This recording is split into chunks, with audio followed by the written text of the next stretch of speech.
Assalamualaikum warahmatullahi wabarakatuh. Saya Ilhamni dengan NIM 2014080009, jurusan Tadris IPA Fisika, Fakultas Tarbiyah dan Keguruan, UIN Imam Bonjol Padang.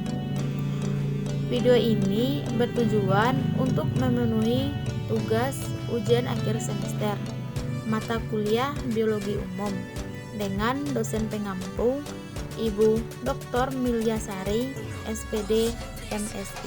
Perbedaan jaringan meristem dan jaringan dewasa pada tumbuhan. Jaringan meristem memiliki struktur yaitu meristem primer, sekunder, promeristem. Sedangkan ciri-cirinya, meristem berada pada bagian tumbuh yang masih muda.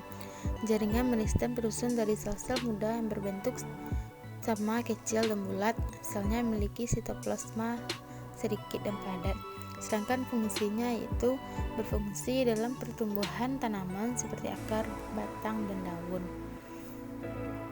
Selanjutnya yaitu jaringan dewasa. Struktur dari jaringan dewasa terdiri dari jaringan epidermis, berfungsi sebagai penutup permukaan tumbuhan dan pelindung organ tumbuhan.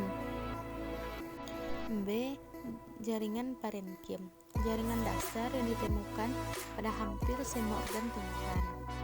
C. Jaringan penyokong, berfungsi sebagai pelindung biji dan berkas vaskuler dan memberikan kekuatan bagi tumbuhan agar dapat berdiri dengan kokoh.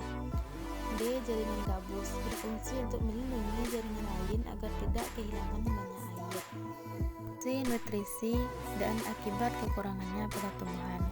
Fungsinya yaitu sebagai berperan penting untuk tumbuh, berkembang, dan berproduksi. Akibatnya itu menghambat pertumbuhan dan perkembangan tumbuhan, terjadi pertumbuhan terkecil, tanaman akan cepat mati dan tanaman mudah layu. Dan tumbuhan kekurangan oksigen, maka tumbuhan akan mati karena tidak dapat membuat makanan. Proses penyerapan air dan zat hara pada tumbuhan serta pengangkutan hasil fotosintesis. Yang pertama, fungsi air dalam pertumbuhan dan perkembangan tumbuhan. Baik sebagai pengisi cairan tubuh tanaman, pelarut unsur hara yang terdapat di dalam tanah, mengangkut unsur hara menjadi media dalam berlangsungnya biokimia, dan membantu proses respirasi tumbuhan. Kondisi air yang ideal pada tumbuhan yaitu berkisar antara 10.000 sampai 15.000 liter per 10.000 m2 atau 1 hektar per hari.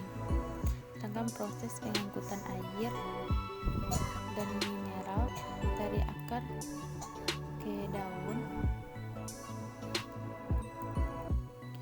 A. Pengangkutan ekstravaskular yang terdiri dari pengangkutan apoplas dan pengangkutan simplas. Setelah itu pengangkutan intravaskular terdiri dari tekanan akar, kapilaritas batang, dan daya hisap daun. Proses fotosintesis pada tumbuhan dan faktor-faktor pengaruhnya. Pertama, sebelum tumbuhan berfotosintesis, ia membutuhkan air, karbon dioksida, cahaya, dan klorofil. Untuk cahaya bisa cahaya matahari, bisa cahaya utuh. Pertama-tama, tumbuhan menggunakan karbon dioksida yang diambil dari stomata.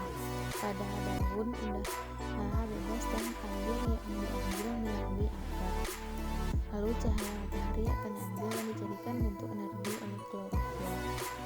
Sedangkan faktor yang mempengaruhi adalah faktor internal dan eksternal. Faktor internalnya yaitu jenis tumbuhan berbeda-beda walaupun lingkungan tempat hidupnya sama, maka reaksi fotosintesisnya akan berbeda. Faktor tersebut dikatakan sebagai faktor hereditas atau keturunan. Selanjutnya faktor eksternal itu ada cahaya, ketersediaan air, konsentrasi karbon dioksida, kandungan oksida, temperatur atau suhu, kalor fotosintesis, dan tahap pertumbuhan.